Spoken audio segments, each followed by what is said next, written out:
Can't wait for.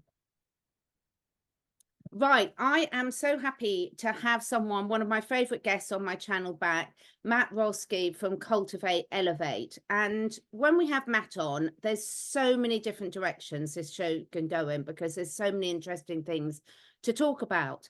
But first and foremost, how are you doing, Matt, and what's going on in your world?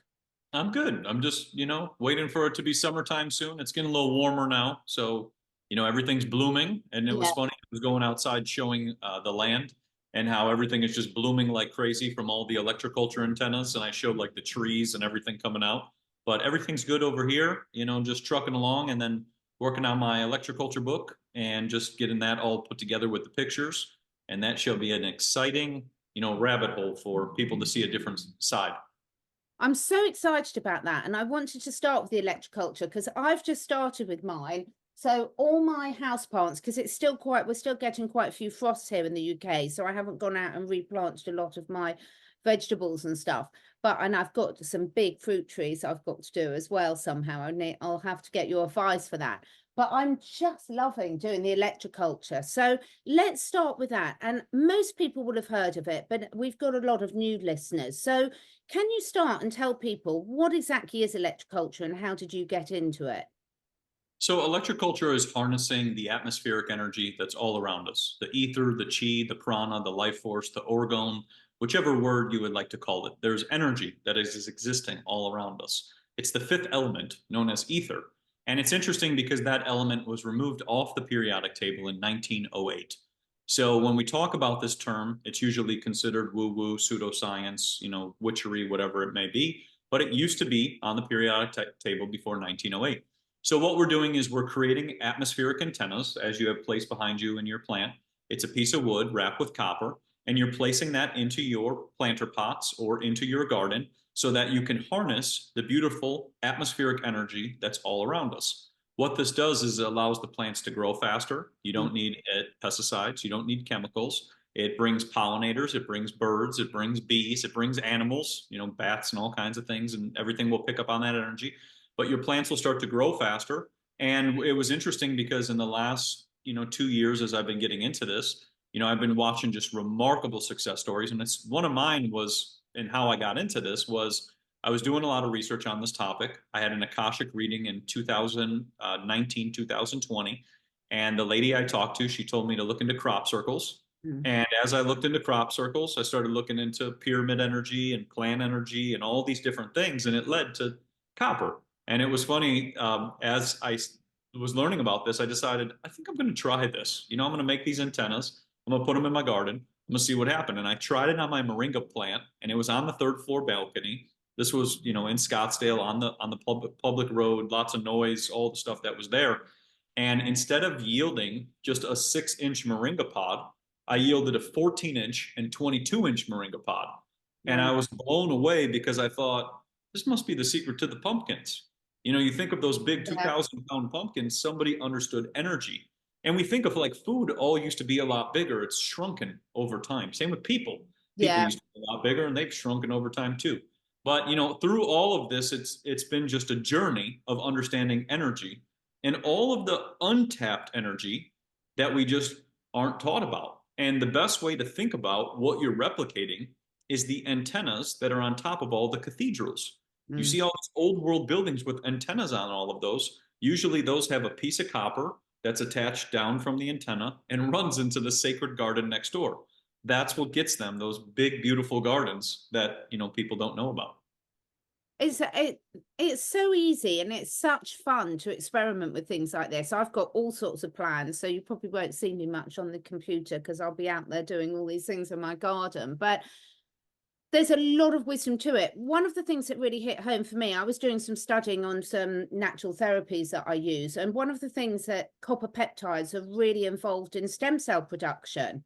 So again, there's a link there and everything in terms of, getting the body to heal itself needs copper in that process. It's an integral part of it. And I think I mentioned last time, we used to put in the old days, we used to put copper pipes in one of the horses' water drinking troughs and let them choose. So when people are doing the electroculture, what are some of the tips to get them started? It doesn't have to be complicated at all, does it?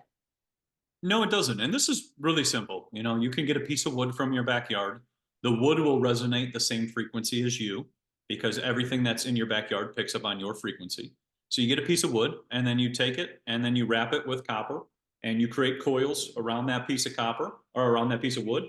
And you take the copper, point it up towards the sky, take the other piece of copper, point it down into the earth, and you just take that antenna and place it into your garden, planter pot, backyard, wherever. Wherever you're growing food, you place your antennas. And if you want to amplify that, you can add crystals on top that will also give a color spectrum, such as quartz, lapis lazuli, lodestone, you know, all the different stones you can place on top. And that will help amplify the energy. You can also wrap them with copper, so you can create a piezoelectric effect, and that will also give additional energy. But it's wild because you get to have fun with it. You get to go back into your creative state. You know, you get to go back into, if I wanted to make an antenna, how would I make it? Yeah. And that's the fun part about this, is it gets you back into connecting to your creativity. You know, instead of us just, you know, we read something and we're not, you know, absorbing it fully. With this, we're getting creative and designing and kind of going, well, what works best with my land? And then placing these antennas all over will start to gather that beautiful energy that's all around us and also harness static fields, which are coming up from inside the earth. Yeah, and there's so much. I mean, most people, I think, are becoming aware now that the minerals are not, because the microbiome of the soil so disturbed, the minerals aren't getting from the soil into the plants and therefore not into us. So that's going to really help with that process as well. If you've got animals, make sure you bend over the edge so they're not going to poke their eye out. I thought about that with all my cats. So in terms of people getting started, the best thing is just go out and have fun, isn't it? And play with it and experiment and see which way, placing them in, making them in different shapes. I'm going to try some pyramid ones and putting them in different locations and seeing what results you get. Yeah, you know, you should feel out your land. You should be in touch with your land. You know, I walk all over and try to figure out where I want to put things, you know, and it's like dowsing. You know, Yeah. that's what everybody used to do. They used to go around with the dowsing rods and they'd find water and gold and gas and oil and everything, unlimited everything. But you can use dowsing rods if you wish to place the antennas in the areas in which you want them to be, or you can just simply put them into your garden. And this is also, once again, getting you connected. And like you said, we don't need pesticides. We don't need Monsanto. We don't need all these chemicals because think about this. If you take chemicals and pour them all over your land, and then it poisons your food and poisons your land, it's going to poison you too. It doesn't make any sense that we poison everything and then we have all these nutritional deficiencies because of the poison and then go and eat the food that contains the poison, you know, and then wonder why we have these health ailments. So with this, you don't have to use any of that. You know, you can use just some simple, you can use basalt, which is volcanic ash, if you want to put that all over your soil. Or like I said, you can do stuff with stones and quartz and different assortments. I've been building a lot of dolmens, where dolmens are where stones are stacked on top of each other. And I've been filming what grows out of the areas which have the dolmens, you know, so that goes back into geomancy and us connecting to the earth. But all of this is about us connecting to our land. Because if we just assume everything's just going to grow and it's just going to do whatever and whatever else, then we're not putting any care, love, or intention into our land. So this is connecting us back to that and opening up our creative aspect while boosting the electrical conductivity of our land. If you think of all of the telephone poles, all of the electricity they're putting around, it's my theory now that that's to dampen and lower our energy on our land. So it's harder for you to grow food. This is bringing it back so that you can grow in abundance and you're not dependent on the grocery store. Absolutely. And just the fun of doing it, it's getting you out, spending time on your land, experimenting, trusting yourself. There's so many benefits. So what else can we expect for when your book comes out, and how near to that you getting that book out is it? So it's almost done, and I'm just working on putting together all the photos. I have a lot of photos that date back to 1835, the Wow. Royal Agriculture Society utilizing electroculture, writing essays about electroculture. You know, so this goes back. Many people know of this, you know, this technique. And also, you know, another part that relates to the electroculture, which is really not talked about, is the benefits of copper, like you were saying. Yeah. we have all this iron. We have all these iron tools that lead to rust and decay and also heat up the soil. Every time you strike iron against the soil, you're creating heat and you're actually clumping up the soil and it gets all dense and hard to work with. Versus when we're placing copper into the soil, it slides right in and doesn't create any heat and also allows the water to flow. So when you start bringing the copper back into your soil, you don't need as much water. And then also too, the electrical conductivity can flow again. And it was interesting because I put the one excerpt in there from Victor Schauberger. And this is where I pretty much learned everything from. You know, he's one of the greatest people. I think everybody should look into his work. But he proposed all this. This was all done in the 1940s. He proposed that everybody should be using copper tools in their soil so they could get great yields. And a politician in Bulgaria, when he presented this, basically put out a broadcast on the newspaper and the radio that if you use copper tools in your soil, you'll yield too much food and you'll not make enough money. So all the farmers who received this message instantaneously thought, oh, I don't want to work with copper. I'm going to stick to steel. And it was because that politician at that time was getting a kickback from the fertilizer company. So you start to see, we've been told one thing, but there's this other side which has been presented for a long period of time. And my book is going to go into all of that. And then I've also added things with color spectrum and sound. Because, for example, bird sounds are very crucial. If you listen closely, you'll probably hear the birds outside. They're always gathered. The bird sounds are very crucial for our plants. And then when it comes to color spectrum, those are also very important. The color blue, the color of the sky, is very beneficial to our plants. So my book is going to go through all of those different things and just open our eyes to all the people who I think are so important, who we've never been taught about. And that's what the book's dedicated to. It's dedicated to all of the souls in which we've never learned about. And I think when I look at it, it's purposeful because it puts us with the dependency on the grocery store and whatever Franken foods they try to sell us. So many people are waking up now to growing their own foods, and anyone who's got children, they love it. They absolutely love it. I've been growing wheatgrass and barley grass shoots all winter for my animals, actually, because the guinea pigs and rabbits and horses and dogs all love it, and it's such great fun. So I've got trays of everything everywhere. So this book is going to be a must-have for things. And one of the things I'd love to encourage everyone to do is let us know in the comments below what you've tried with Electroculture and what's working for you. Because the more we share this, the more people will be encouraged to get out and do it. Because I am noticing quite a lot of people talking about things and not doing it. So how would you encourage people to actually, now there comes a time where you've got to balance the studying with the action? So with that, you know, just grab a piece of wood and grab some copper and just try it and place an antenna and see what happens. You can even forget about it if you want. You know, I had a lot of people, they put an antenna somewhere and they're like, oh, I just left it. They came back and they're like, oh my gosh, you know, my plant's just like 3 times the size.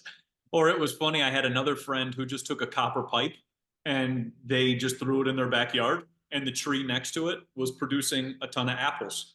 You know, so it was just funny because they were like, I completely didn't even realize. I had, you know, tossed it. But that's the thing, you know, it's just try it. You know, we can sit here and talk about it and come up with ideas, but if we don't try it, then we won't know what will happen. And it's been a wild journey of people trying things. I'm going to be showing a lot of pictures of, you know, before and afters in the book, but it's just all just crazy things I've seen. I've seen beets the size of my head. You know, I had a friend grow a 42-pound watermelon. You know, just the so many like zucchinis like this big and things like that, but just remarkable things. And it makes me realize like nobody needs to live in fear. You know, that's the whole point. Like the whole point of trying this is that you don't have to live in fear of your food supply and everything else. You can grow something, even if it's just 1 or 2 things. It's better than nothing. And then you can trade amongst people, and it creates this beautiful community. You know, and we can sit here and, you know, sit in this fear state of you know, scarcity and being paralyzed, but that doesn't get us anywhere. That just, it's controlled, you know, and I'm not for any of that. No, I completely agree. So from your journey over the last few years, what are some of the sort of top 3 things that you've learned and implemented that have made the most difference to your life? I mean, the first one I would say is getting out in nature. You know, Yeah. every day when I wake up, I'm out in nature. I have either my feet in the ground or I work out outside, you know, specifically like every single day. Either if I'm not doing that, I'm doing meditation or doing some chanting, you know, or doing like like a really deep meditation. But that I think is the most important part. You know, we're very eager to hop onto technology, computers, devices, all of that. It's all present. It's always connected all the time, you Mm. know, but we need to really spend time with nature, connect with nature, and really calibrate our mind, you know, because our health is the most important thing. And us connecting to nature, I think, is very, very crucial. And then, you know, when I go into the next one, I would say eating all organic. You know, back in the day, 2017, watched a documentary called GMOs Revealed. It was 22 hours long and completely changed my whole life on GMOs. It made me realize how a lot of our foods are sprayed with all kinds of things, and I don't want to put that into my body, you know. So going organic, I would say, is the next one that really changed my health. And then understanding frequencies, you know, removing Wi-Fi, all of that stuff from the house, I think is crucial. I don't need these unwanted frequencies pinging in my home. It doesn't make any sense. It's not faster and it's not safer. It's actually hackable and everything else. And then, you know, moving in from there would be going into your clothes, understanding wearing about natural fibers and how important it should be wearing linen, the beautiful powers of linen and wool and cashmere and all these beautiful materials. And then last but not least, I would say is filtering your water, you know, making sure that you're not putting these, you know, toxins into your body from the water supply. But, you know, those things changed my health completely. And I just did one step at a time. And it's just, you know, you never really realize how, you know, I look back at pictures of myself of what I look like, let's say at 28, whatever. And I sit there and go, oh my gosh, you know, I couldn't see like inflammation, pain, swelling, all of the things that were going on. My tonsils would always swell up, skin issues, whatever it may be. I couldn't see all of that, you know, and then I sit here and go, wow, you know, I live such a different life. My brain works so differently and I'm, you know, 10 years older. And Yeah. it, you know, you sit there and go, that it's not supposed to go that way. It's supposed to, you know, as we've been taught, it's supposed to get, you know, progressively worse and whatever else nonsense. But, you know, that's another thing too, the mindset, putting yourself into the right mindset so that you understand how to start your day. You know, no matter what happens, even with the nonsense I see in the sky, I still start my day and see beauty in nature. You know, I was observing all the plants and touching the plants and things like that. But, you know, I think that's all of those things really play a big role on your health. And I think if we don't focus on taking care of our health, you know, it just keeps falling apart. And then we don't understand what the root cause is. So try to address what each little thing at a time, work on one little thing at a time, and go from there. It's so encouraging, isn't it, when you see nature, soil, the human body, our animals, when you make some really relatively simple changes, their power and the recovery to get back to through full health and vibrancy are huge. I mean, you touched there on mindset, and mindset's a sort of a tricky one, really, because a lot of people just don't realize how vibrant they can feel, do they?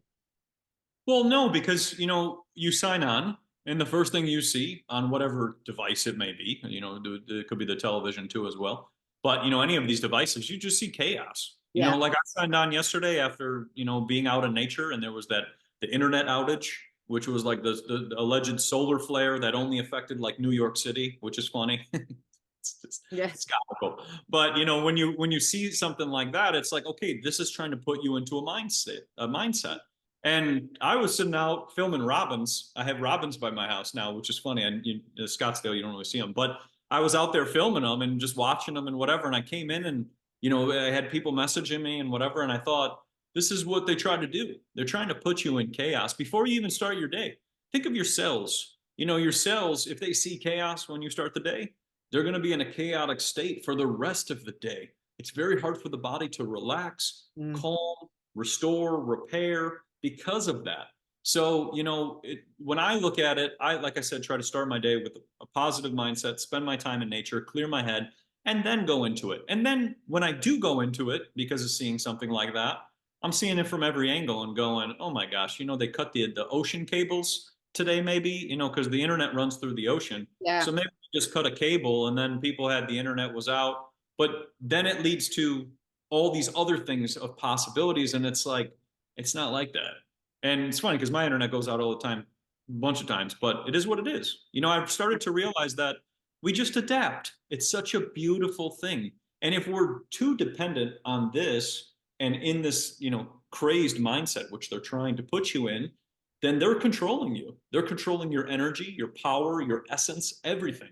And we have to realize that we control our essence, our power, our destiny from there, rather than people who are trying to put us in stuff or broadcasting something that could be fake and not even real, and then putting us into more craziness. Because that's another side that most people don't know. Like, you sign on, a lot of the stuff, it's CGI and fake, and then you're put into a crazed state for no reason. So, it's important to learn discernment and look through the nonsense. And I think cleaning up your health, going out in nature, cleaning up your water, all of those things all play a role too, because everything you're consuming, energetic wise, food wise, water wise, all contains a frequency, and that's also impacting your mind. Massively. I'll have to say it very quickly because otherwise YouTube will ban me. But I've just literally finished speaking to Cathy O'Brien about the MK Ultra and mind control. And we were covering quite a lot, the frequency side of things, what the progress that's been made in that over the last sort of 60, 70 years. And most people are completely unaware of it. When you've got your phone there, or the computers, or the Wi-Fi, or even just the electricity, these frequencies are just pumping into you the whole time and can affect every aspect of your physical and mental health and make you very, very controllable. And we see that with the animals a lot. It's just tragic, really, that people are probably the best thing that could happen to people is they could have regular internet outages. Well, and that's funny that you said that, because I actually called it a blessing. People Yes. can repair and heal, and then also turn back on the frontal cortex. Because most people don't realize that Wi-Fi is, and all of these frequencies are impacting the frontal cortex. This is your thought process. When this area is disabled, you move into the side cortexes, which are your emotional state. So when these Wi-Fis and frequencies that they're trying to give you, they're going right here, disabling this, and then you move into an emotional state. And that's why I'm so advocating all the time about hardwiring your internet. Yeah. Get an Ethernet cord, get a USB adapter, turn off the Wi-Fi, turn off the guest Wi-Fi, plug in your devices. Like right now, as I talk to you, my device is plugged in. Yeah. It's faster, it's safer, and it's also not pinging unwanted frequencies in which I cannot see, which could be causing me headaches, loss of smell, dizziness, losing your hair, being nauseated. Those are all symptoms of radio wave sickness. So, it's important to be aware. And like you said, we can't see any of this stuff, so we don't think, oh, it's safe. But remember, every device in which they sell the general public has been tested on a plastic dummy with water in it to deem it safe.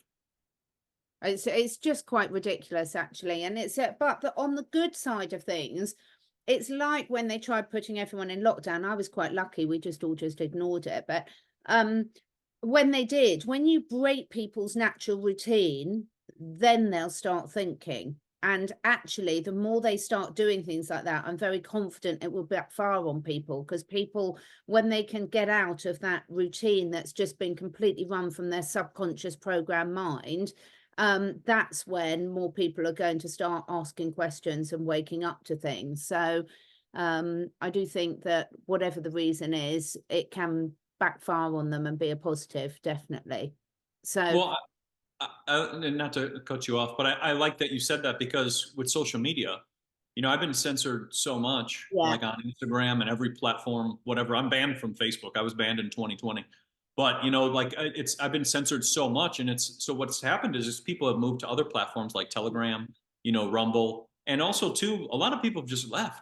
Most people don't know, like a lot of people just left Instagram. They've left Facebook. They're just over it. And like you said, after a while, it's like, if your phone kept having issues all the time, you just get over it and you go do something else. You go read a book like The Invisible Rainbow, which I highly recommend everybody check out. But, that's what people should be doing, because you don't realize consciously how much time you could be being consumed by something that, as I said, when people are scrolling, what are you scrolling for? What are you looking for? And if you ask that question before you even start scrolling, you'll go, oh, I don't even know what I'm looking for. And that's where we've gotten into this, where we have to realize, that there can be this beautiful thing when things are disconnected. And we should have, when we have that disconnect, use that time wisely, and then go, maybe I need this all the time. Maybe I need to spend more time in nature and kind of less of this. and kind of disconnect, because it's a beautiful thing. And that's what we used to do before all of these devices started to try to, take over our lives. Yeah, I'm lucky. I'm old enough to remember what it was like before then. And, I was well into adulthood before we had mobile phones or computers and everything. So that is how old I am, everyone. So getting on to the health side of things, there's such a fantastic revival in people looking into back to nature again. I mean, nature literally does have all the answers for us. You've been on a real journey with your products and your cultivate energy, elevate with that. What's exciting you most about that? What's really lit your fire about really starting to use some of these natural substances and sharing them with people? Well, the pearl powder one is just an absolutely wild one. I've had a lot of people reverse their eyesight. They go to the eye professional and they're 2 points back, 1 point back, 3 points back. And the eye professional is asking them, what are you doing? And Love one eye professional actually said you shouldn't do any of that. And it's like, what, why? The person's healing. So, it's really taught me a lot about how we can heal. When I was younger, I mean, I had glasses and contacts and all of that. And I thought, oh, and in my family lineage, there's thicker and thicker glasses, which also don't make sense because you're never addressing the root cause. But, it just was what I was taught, and it was taught generation over generation to teach you need glasses and they got to get thicker and whatever else, and your eyes get worse. But, this journey, I mean, especially for the last 2-3 years, has really taught me that we are self-regenerating beings. And we're not taught this. We're really put into a box of we can't heal and we have to be dependent on this, Rockefeller system and all this other stuff and whatever else. But I've started to really realize we don't.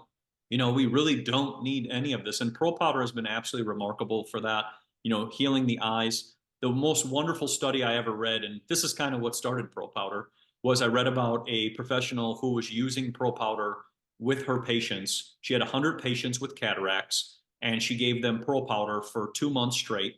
After 2 months, about 60% of the patients all reversed cataracts just by using pearl powder. That was the only difference. They would rub it around their eyes and they would just consume it. That was it. And it was just, I sat there and thought, oh my gosh, this is something. If this can do this, this is remarkable for people for healing. And especially even for myself, I had eye issues and whatever. So I thought, let's try it.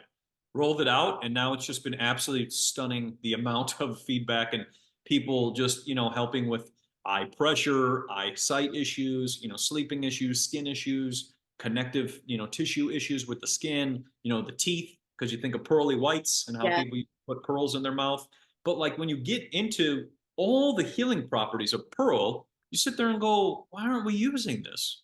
Why aren't we using nature that comes with no side effects to heal? Why are we using synthetic things in which the body can't absorb and are also causing a bunch of more health issues? A lot of people take something and all of a sudden they get more health issues. And it's like, and also whatever they wee and poo out, sorry to be crude, but you're then contaminating the whole water system and everything with the natural products. You're actually doing exactly what nature's intended to put those minerals back into where they're meant to be. So it's just a win-win situation. I was saying to you before we started, I absolutely love the pearl powder. It's just beautiful. If anyone hasn't tried it yet, please try it, because it does so many different things, as you say, for collagen, for skin, connective tissue, eyesight, teeth, you name it. It's just got beautiful vibration and frequency to it. So, and you don't need a lot either, do you? No, you don't need much. Most people take 1 to 2 capsules a day, or they take 1/2 teaspoon per day. But you don't need much. And that's the thing with nature, you don't need much of anything. It gives you everything in a small amount. And when I was getting into everything related to pearls, it just made me realize it's connected to the moon. And we have the full moon energy coming. It's tomorrow and today and as well. But the pearl is connected to the moon. So you think everything has a resonance and a frequency. And the most fascinating thing I saw with pearl was I had a friend who took some of our pearl powder, put it into some water, froze it, and it resembled a pearl with the clam once it was frozen. So you have to think your food and everything in which you're consuming is imprinting on your body, and every part of the water and blood in your body is being imprinted by whatever you consume. So if you bring toxins in, they're just going to break everything down. But if you bring beautiful things from nature, the body begins to heal. But this journey has taught me just so much of, once again, things in which I didn't know or didn't think were possible. And it's just the completely opposite. And it was funny because somebody sent me a video the other day, and I actually reposted it, of a person who was up in Canada who was using a machine to regrow teeth utilizing ultrasounds. So then you sit there and think, okay, we lose a tooth. Can we regrow a tooth? Kind of like a salamander, or something like that. Crocodiles and alligators do all the time. I was just saying, they grow back the limb. So you sit there and go, then maybe we can do that too. We just need the right frequency. And that's where you start to sit there and go, oh my gosh, our whole industry, whether it's the teeth or the eyes or whatever else, all of these industries are just trying to make us come back to keep paying. We're never actually solving the issue. And that's what this whole journey of Cultivate Elevate, of solutions on everything rather than fear, has taught me. Just, there are solutions to everything. And we just have to, take the initiative, like we just talked about, taking the initiative and going, I want to change. I want to be better. I want to be healthier. And how can I do that? And we provide all of that and then some on our website on Cultivate Elevate. Yeah, I absolutely love it. And just the excitement for anyone. I challenge anyone, pick one plant that you've been told is a weed, dandelion, nettles, cleavers. There's so many, and just spend a day. You don't even need to spend a day. Spend a couple of hours researching it. You will be blown away by how many, the simple nettle plant, we've got them everywhere in the UK. They are so medicinal for so many areas of our body. And there's a reason why animals in nature will go and self-select these. But the great thing is you'll notice they'll only take what they need when they need it. So I think another example, one of the things I love about the work you've been doing about the clothing, Matt, is that if you're going to spend a bit of money about an organic linen clothes, you're going to really look after it and get away from this awful disposable culture that we've got, where it really gives back the joy and the care and the nurturing and really looking after what we've got and appreciating it. Well, and I like that you said that, the first part about, the war on weeds, because Yes. that's what they tell us, you got to get rid of them all. And it's funny because I filmed a video yesterday showing the bees sitting on the clovers that's all coming up by me. And it's like, so if I poison these, I poison the bees, and then I poison myself, it doesn't make any sense. So you can use those as tea, you can use all the different things that come up as tea, like you said, best healing properties. Then when you get into clothing, yes, clothing all has a frequency. You get into linen, you get into wool, cashmere, hemp, organic cotton, all those beautiful materials, they all resonate with our bodies. They used to wrap people in linen in the hospital beds so that they would heal faster.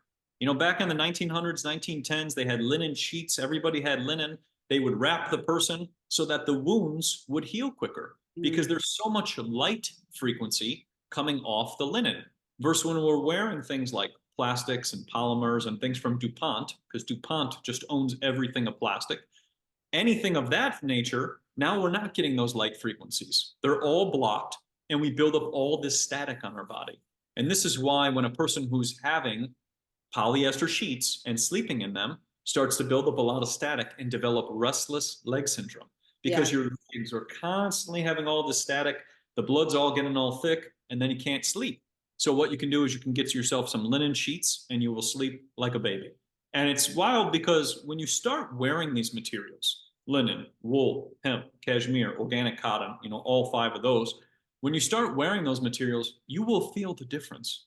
It's not a placebo. It's just, you will feel, your body will feel at ease. You'll feel, it's like putting on, a cashmere. You just feel like you have a nice blanket on you, just this really cozy, comfortable. Versus if you put polyester, you feel all itchy and hot and like irritated. And it's funny because it's developing all this static, which is actually making you irritated. Like it's cooking the body. That's what plastic does. People get all angry because they got plastic all over. But, clothing holds a frequency, and we need to go back to wearing the natural materials. They last longer. They don't put plastics that go into your skin and absorb into your body. And they also allow the body to heal. And when it comes to healing, if you're sleeping in your bed for 8 hours a night, or making any friction in that bed as well too, you should be doing it in linen sheets. Yeah, absolutely. And watch how your animals respond to you as well, because they're picking up on the energies all the time. And I think that's a real sign for all of us. We can learn a lot from them. So look at your animals' bedding and things as well. That's really, really important. So what are you most excited about for this year? What's really your next point of research? Because you love researching everything, don't you? I go a little crazy with it, when I get into it, it's pretty much like books and books and books, just finding a lot more books. I've been doing a lot of stuff with color prisms and understanding color prisms and spectrums, and I'm working on some stuff with water. I have this idea of how to bring back structured water with prisms, and that's like a whole thing that I'm going to be creating soon. And then working on some different superfoods, working on a couple different mushrooms, things related to ginseng, things like that. But my path just kind of leads to another. I don't. It's just kind of I wake up and wherever it goes, that's where it seems to go. But Cultivate Elevate is just about we'll be bringing out some more products, releasing the book, maybe do a book tour or something like that. Want to do some traveling, see some megalithic sacred sites and things like that. But just working on just trying to absorb as much information as I can to provide solutions, so that people don't have to sit in the nonsense. Because when I had all my health issues, I would go to the professional and they'd tell me it's genetic and I'm getting older. And that was it, and I thought, wow, okay, that led me nowhere. So, we need solutions. And I think if we all take our part and we all do a little something, we can have a better humanity and society altogether. And so my path is just leading to where can I come up with something next that can I work on a different pathway to start healing a different pathway. That's kind of what I'm doing. The other one I want to do too, which relates as well, is something with the lights, Yeah. something to get rid of the LED nonsense and all the stuff that mess with our eyes, because there is a counter, and I think it relates to prisms, but it's just, yeah, the lights just, it's too much. The frequencies and all the whatever, and the ringing, it's just there needs to be a solution for that as well too.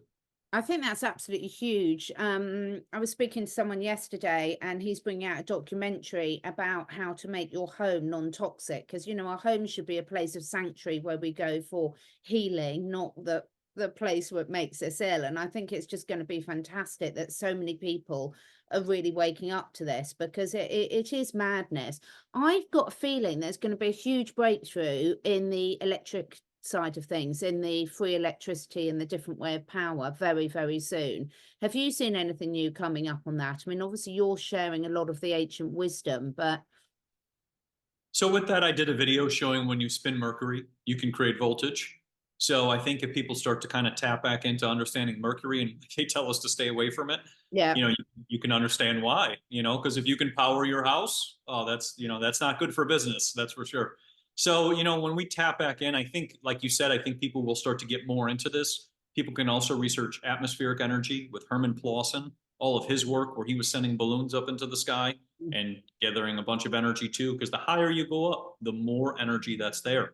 But, I think a lot of people are going to kind of keep going the route of trying to figure things out, because all they keep doing is just raising prices. exactly. There's no less or more of what is available. They just manipulate the prices for whatever they feel like doing. And even, for example, if you want to laugh, like in Arizona, I remember at one time, this was like a couple of years ago, the fees on the electric bill were more than the actual electric itself. And I sat there and thought, but I'm not using that much electricity, but I get feed 2 to 3 times as much. So people will get fed up. And like I said, people will want to explore. But I think people should look into mercury. They can look into radium. They can look into baseline glass, which is another interesting one. But read into atmospheric energy. Read into books before 1910, especially because they were all about the ether and they understood it. And just read a lot of books into magnetism. And I think those ones, people will kind of start to go, okay, if I use some magnets with copper, I could light up a light bulb, Yeah. and I don't have to, purchase from XYZ. It's really interesting actually about the ether, because do you listen to Bob Proctor at all? It sounds familiar. I don't know. I love Bob Proctor. Unfortunately, he's just died, but recently. But he's amazing, and he mentions in all his training about ether, because he's very into tapping into the universal laws too, and very much into changing mindset. And when you look at some of these older generation teachers, they're all talking about the ether and tapping into the ether, and then suddenly it's just cut out of all our vocabulary. So I'm on a mission to bring that back as well. Let's all flood the internet with that. I like that. Yeah, I think we've got to, I think people are so creative. Once people get out there and start experimenting with all these things, that is the beauty. We can use the social media, use the internet to spread all these solutions, and people really are doing that now. So I'm quite excited to see everyone getting out there, and quite often, you know, get the children to have a go. They'll come out with all sorts of solutions that we haven't thought of. So in terms of keeping out of the drama of what's going on, how do you keep level-headed about that? And how have you really tuned into your discernment over the last couple of years?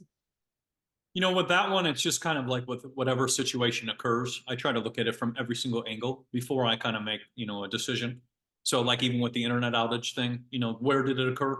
Okay, it only occurred in one place, and it only occurred in New York, like New York City. It didn't occur in all the rest of the country or all the rest of the world. So then if it was solar flares, wouldn't it be the whole world at the same time, you know, and whatever.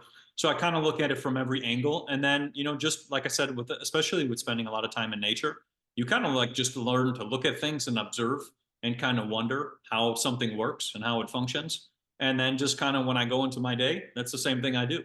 You know, and they're always, it's like clockwork. You know, if it's not an illness that allegedly is going to come from aliens, you know, it's some tax or whatever it may be or whatever. And then if it's not that, it's some climate nonsense. And it just, you start to see that it's just such a repetitive pattern.